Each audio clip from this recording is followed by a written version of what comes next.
क्या है आध्यात्म? दर्शन, चिंतन धारा, विद्या या संस्कृति की परंपरागत विरासत।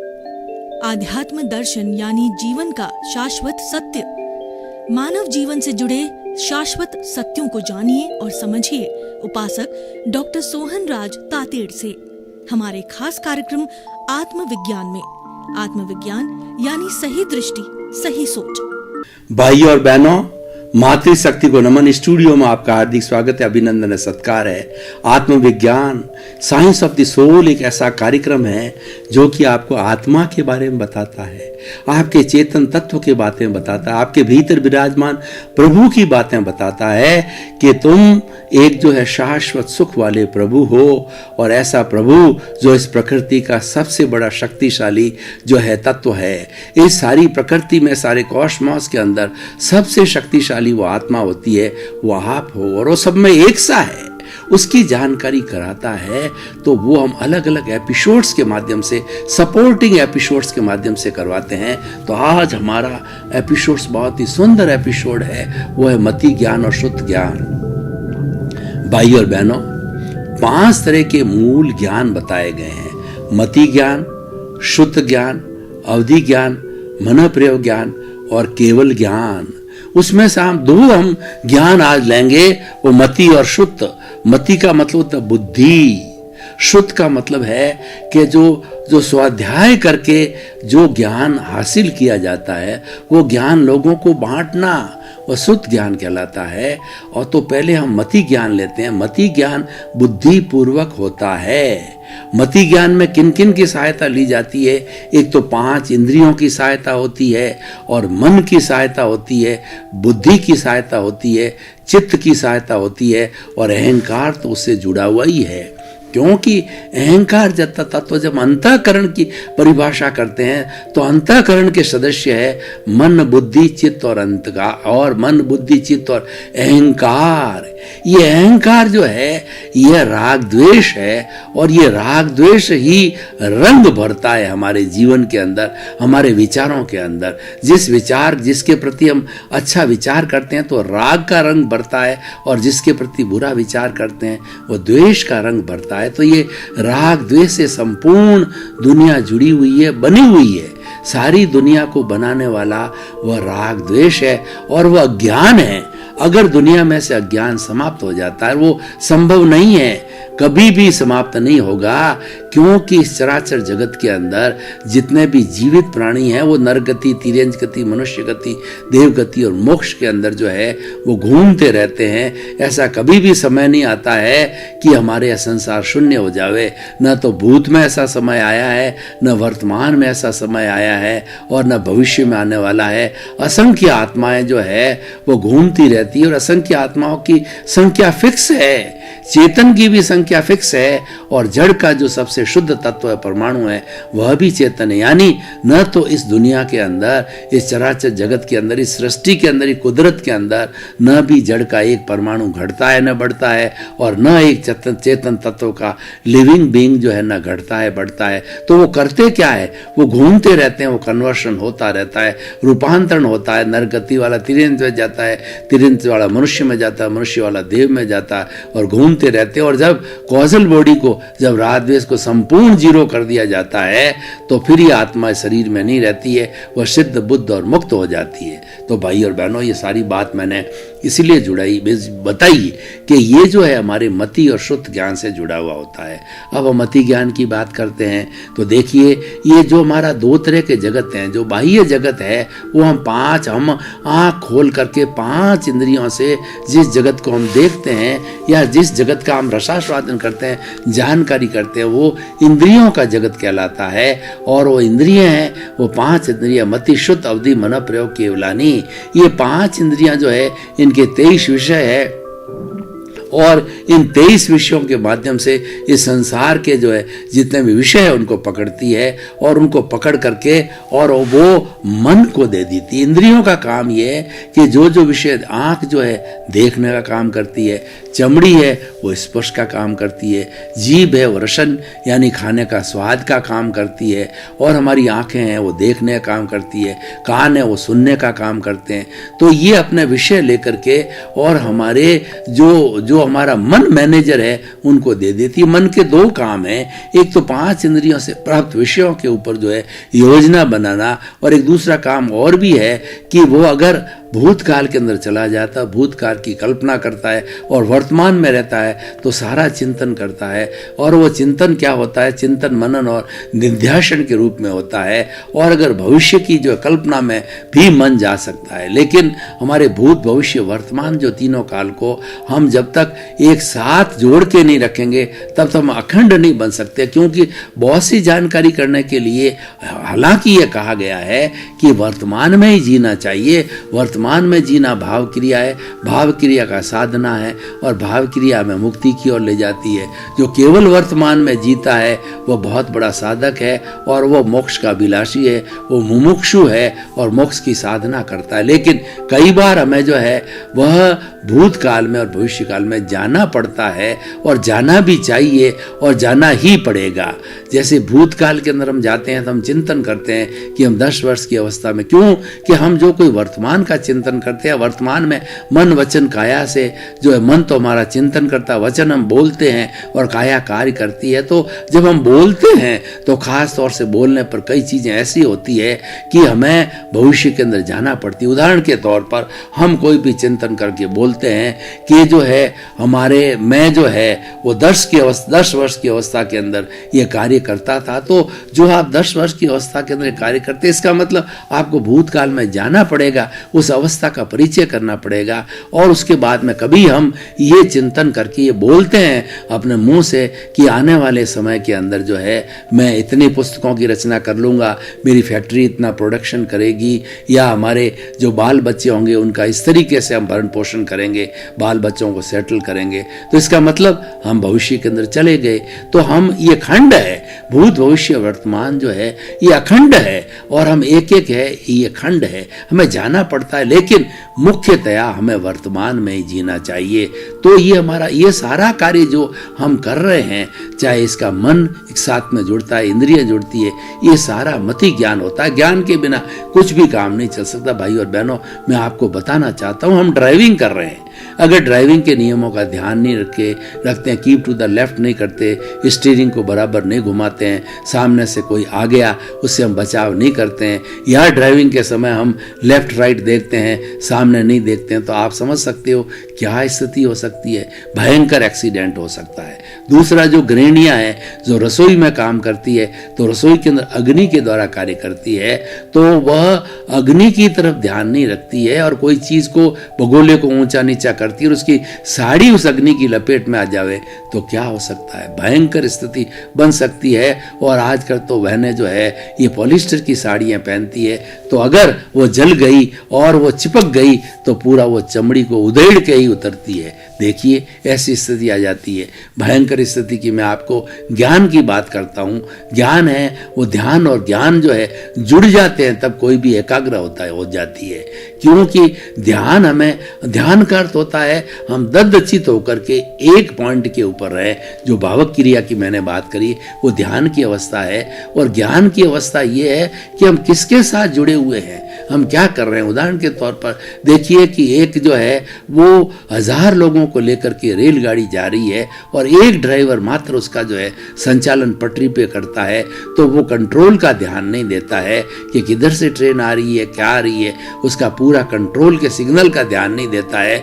तो हो सकता है कि सामने आने वाली ट्रेन जो है एक ही पटरी पे हो और भिड़ा देता, तो क्या स्थिति बन सकती है। उसी तरह से जो पायलट है वो फ्लाइट का ध्यान न दे तो क्या स्थिति होगी। बिजनेसमैन अपने बिजनेस का ध्यान नहीं दे तो वो कर्जदार हो जाएगा, वो दिवालिया हो जाएगा। बड़े बड़े ग्रुप जो रिलायंस जैसे ग्रुप भी जो है उन्होंने ध्यान नहीं दिया, तो उनकी स्थिति क्या हो गई है। एक ग्रुप तो बहुत ज़्यादा बढ़ रहा है, दूसरा ग्रुप जो है उस पर बहुत इतना कर्जा चढ़ गया है कि वो चुका भी नहीं पाते। ये सब ध्यान और ज्ञान की बातें हैं। तो मैं बात कर रहा था कि ध्यान की, मति ज्ञान की, मति ज्ञान जो है हमारा जो है इंद्रियों के और मन के माध्यम से होना चाहिए। इंद्रिय मन दोनों मिलकर के जो कार्य करती है, ये बुद्धि को सौंपती है। बुद्धि निर्णायक होती है और बुद्धि जज का काम करती है। अगर सुबुद्धि होती है तो अच्छा निर्णय लेगी, और कुबुद्धि होगी अच्छा निर्णय लेगी। परंतु कहा जाता है बुद्धि कर्मानुसारिणी होती है।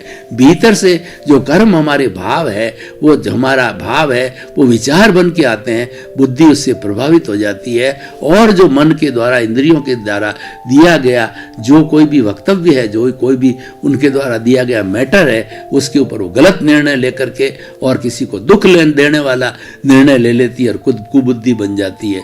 और भीतर से नेगेटिव पॉजिटिव थॉट आ रहे हैं, तो पॉजिटिव थॉट आने पर जो चिंतन हमें दिया गया है वो पॉजिटिविटी के अंदर जोड़ देती है। तो पॉजिटिविटी में जोड़ने से हम परोपकार का कार्य करने लग जाते हैं। तो भाइयों और बहनों, ये सारा मन, बुद्धि और इसके साथ चित्त भी जुड़ता है। चित्त है हमारी आत्मा की शक्ति को चित्त कहा जाता है। ये हमारी आत्मा को अनंत चित्तों वाला कहा गया है। कारण इसका ये है कि इस शरीर के अंदर बहुत से फैक्टर काम करते हैं। शरीर को चलाने वाले इतने तंत्र है हमारे, और इतने जो है हमारे अवयव है वो सारा काम करते हैं। और जो वो 60 खरब कोशिका हैं, एक एक खरब कोशिका, एक एक कोशिका को जो एनर्जी आत्मा के साथ दी जाती है, उस एनर्जी को प्राप्त करके एक कोशिका स्वयं अपने आप में पावर हाउस बन जाता है। और एक कोशिका स्वयं अपने आप में जो कल्चर मीडिया के बाद से मादा के गर्भ के अंदर उसको रख जाती है। तो उसके व्यक्ति का जैसा एक कोशिका, जिसकी कोशिका होती उसके जैसा हूबहू, और उसके जैसा जो है वो पूरी शरीर, उसके डुप्लीकेट जो है वो व्यक्ति को वो पैदा कर लेती है। हालांकि ये प्रयोग क्लोनिंग के पहले अमेरिका में हुए 2005 के अंदर, 2002 में, लेकिन रोक दिए गए। इस कारण रोक दिए गए कि मनुष्य जो है वो एक बहुत बड़ा सर्वश्रेष्ठ प्राणी है, वो विवेकवान प्राणी है, और वहां पर जो हमने क्लोनिंग करा दी तो इसका बहुत दुरुपयोग हो जाएगा, इसके घातक परिणाम हमारे सामने आ जाएंगे। तो इसीलिए वो रोक दिया गया। लेकिन दूसरे हमारे जितने भी पेड़ है, पौधे है, पशु है, पक्षी, उसमें क्लोनिंग आज भी चल रहा है, और वो द्रुत गति से चल रहा है। एक ही क्लोनिंग, जैसे एक सी गायें, एक सी भैंसें, एक से गुलाब के पौधे, एक से पेड़ है, और एक से शंकर बाजरा वगैरह, एक ही तरीके के बीज पैदा किए जा रहे हैं। तो भाई और बहनों, मैं ये कहना चाह रहा था कि ये सारा मति ज्ञानपूर्वक होता है। और मति ज्ञान है वो हमारे जो मन और बुद्धि, और जो है हमारी मन से और इंद्रियों से, बुद्धि से होता है, और उसके साथ में चित्त जुड़ता है, और अहंकार जो इसको अच्छा बुरा बनाता है, उसको रंग देता है। ये सारा अंतःकरण का कार्य जो है वो मति शुद्ध ज्ञान पूर्वक जो है अंतःकरण का कार्य होता है। अब हम शुद्ध ज्ञान की बात करते हैं। शुद्ध का मतलब होता है कि बोलना, उपदेश देना। तो हम जो देखिए स्वाध्याय करना, इस स्वाध्याय के 5 भाग है। पहला भाग कौन सा है कि पहला भाग जो है वह प्रश्ना, यानी पूछना। हम एक दूसरे से वार्तालाप कर रहे हैं और हमारे मन के अंदर कोई गुत्थी है, मान लो सत्संग चल रही है, तो वो प्रश्न पूछा जाना चाहिए, जिज्ञासा की जानी चाहिए, इसका क्या अर्थ है। वो कंफ्यूजन भीतर घूमता रहता है तो हम क्लियर नहीं करते हैं, और क्लियर नहीं होने से हम कई बार गलत प्ररूपना कर देते हैं, रॉन्ग बिलीफ जमा देते हैं। रॉन्ग बिलीफ जो है वो हमें संसार में घुमाती है, और राइट बिलीफ हमारी जिज्ञासा से उस प्रश्न का सही उत्तर प्राप्त करके, गुरु से प्राप्त करके, वो राइट बिलीफ हमें सम्यक दर्शन कहलाती है, और वो मोक्ष की नींव लगाती है। इतना बड़ा अंतर है हमारा, और ये जिज्ञासा के द्वारा प्रश्ना से किया जा सकता है। और जो दूसरा स्वाध्याय का दूसरा जो होता है प्रश्ना, पहला प्रश्न होता है, और दूसरा होता है कि जो है ईश्वर प्राणिधान, हम ईश्वर के बारे में भक्ति करें, हम ईश्वर के बारे के अंदर चिंतन करें, उपदेश दें, और हम स्वाध्याय करें, प्रवचन करें। वो सारा जो है वो ईश्वर प्राणिधान के अंदर आता है। और इसके कुल 5 भाग बताए गए हैं कि चितारना, यानी हमें जो कुछ भी हमने ज्ञान पहले प्राप्त किया उस ज्ञान की पुनः पुनः जो है उस ज्ञान को पढ़ो और देखो कि जो आपने पुरुषार्थ की परिभाषा दी है कि मैं तो ज्ञाता हूँ, मैं तो दृष्टा हूँ, मैं जानने वाला हूँ, मैं देखने वाला हूँ, और इसका चिंतन करना ही पुरुषार्थ है और शेष सारा परिणाम है जो परिणाम जड़ है। और ये हमारा हम जो पुरुषार्थ करते हैं ये दृष्टि है, मात्र ये समझ का फेर है, उसी को सम्यक दर्शन कहते हैं। ये सारा सम्यक दर्शन शुद्ध ज्ञान से आता है। शुद्ध ज्ञान हमें गुरु से मिलता है। गु का अर्थ होता अंधकार और रू का मतलब होता दूर करने वाला। शुद्ध ज्ञान देने वाला जो गुरु होता है वो ऐसा एक महान व्यक्ति होता है कि वह हमारे अज्ञान रूपी अंधकार को, तिमिर को हमारे जीवन से हटा करके और हमें ज्ञान रूपी दीपक जला देता है। ज्ञान को एक दीपक की उपमा दी गई है। घना अंधकारा है, सदियों सदियों का अंधकार है, उसके अंदर अगर अपने एक छोटा सा जो है दिया जला देते हैं तो अंधकार भाग जाता है, वो तिमिर समाप्त हो जाता है।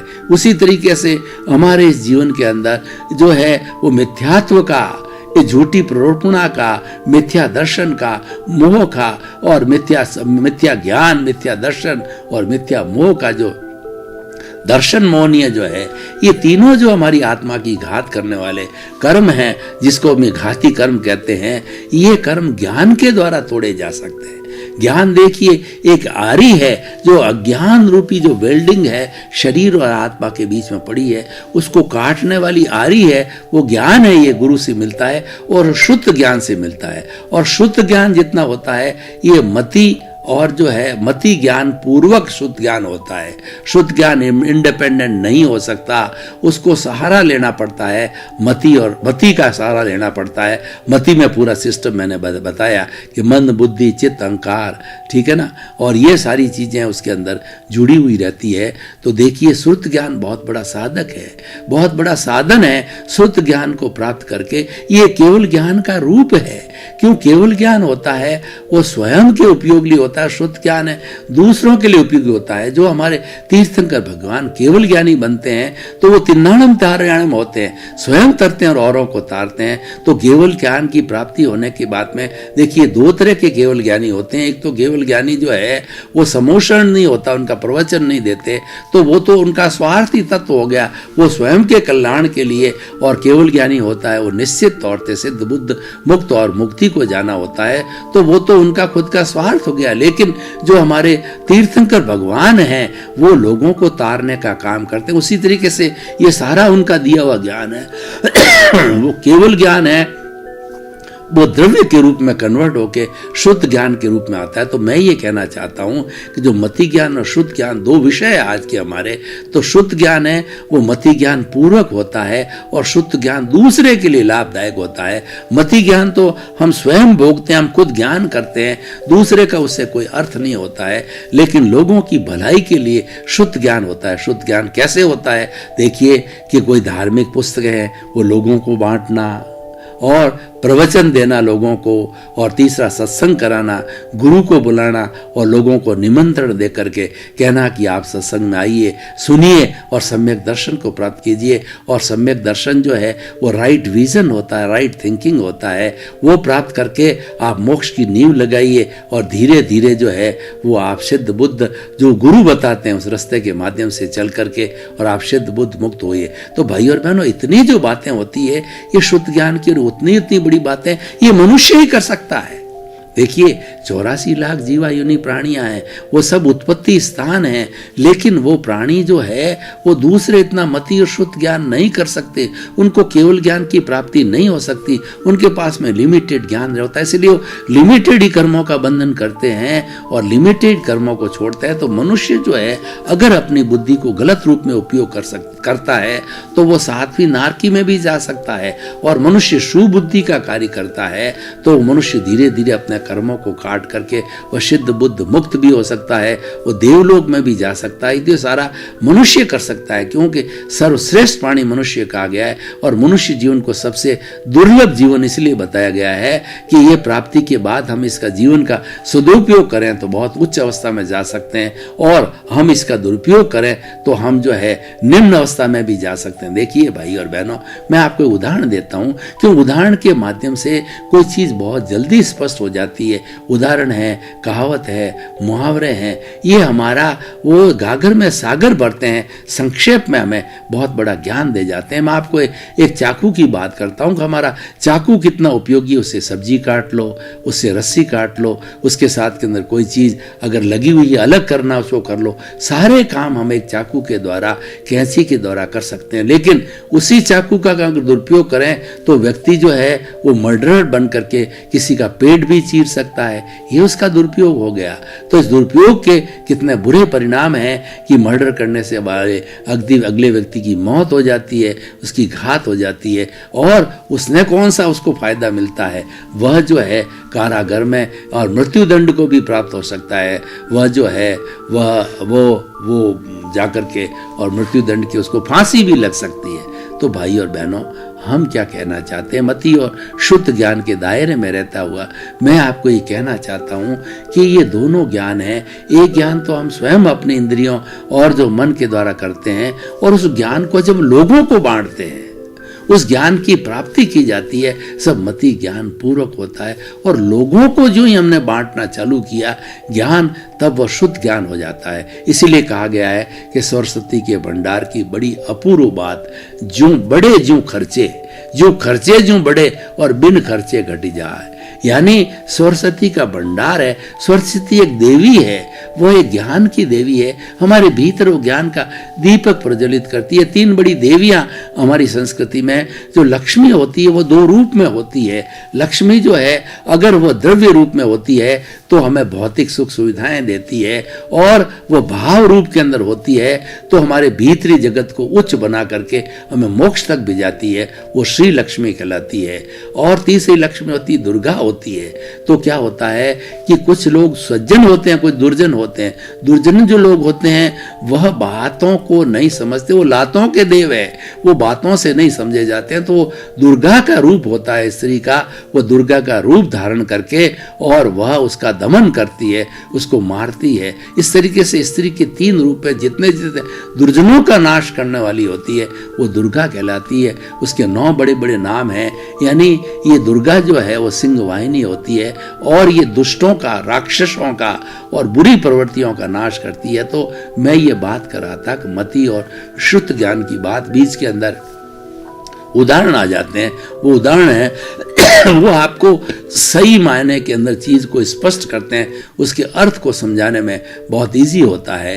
तो हमें इस एपिसोड को जो है मैं जो सारे जो है सदन के सामने खोलता हूँ, यानी लोगों के सामने प्रेजेंट रखता हूँ, उसको कसौटी पर कसता हूँ। तो कसौटी पर कसने पर हमको मालूम होगा कि ये मति ज्ञान और शुद्ध ज्ञान है, दोनों हमारे लिए बहुत लाभदायक है। इसका चिंतन किया जाना चाहिए। देखिए हम चिंतन कैसे करें, हम इस मति और शुद्ध को अच्छा बनावें। मति ज्ञान को अच्छा बुरा बनाना हमारे हाथ में है, क्योंकि जो भीतर से पूर्व जन्म में जो अर्जित किए करके हम जो राग द्वेष या ज्ञान रूप ला के आए हैं, जो वेल्डिंग पड़ा हुआ शरीर और आत्मा को जुड़ा हुआ, वो तो अपना काम करेगा, क्योंकि वो तो सारा भुगतान है। ये शरीर है पूर्व जन्म के कर्मों के भुगतान के लिए मिला है, और ये हम पूर्व जन्म में साथ में लेकर के आएंगे। ये पूरी फिल्म मन वचन का है कि जितने वर्ष जिएंगे हर क्षण जो है इसका उदय भाव प्रारब्ध चलता रहेगा, और वह सारा जड़ रूप में, मैकेनिकल रूप के अंदर, मैकेनिकल आत्मा जिसको बोलते हैं, उस रूप के अंदर ये जो है उसका उदय भाव और जो हमारा प्रारब्ध जो है चलता रहेगा। भाई और बहनों, आपका बहुत बहुत धन्यवाद। आप आत्मविज्ञान कार्यक्रम से जुड़े रहिए। आत्मविज्ञान कार्यक्रम आपके मन को शुद्ध करता है, आपकी बुद्धि को अच्छा बनाता है, आपके चित्त का विक्षेप दूर कर सकता है, और आपको जो है वो वास्तविक ज्ञान देता है, सनातन सुख की बात करता है,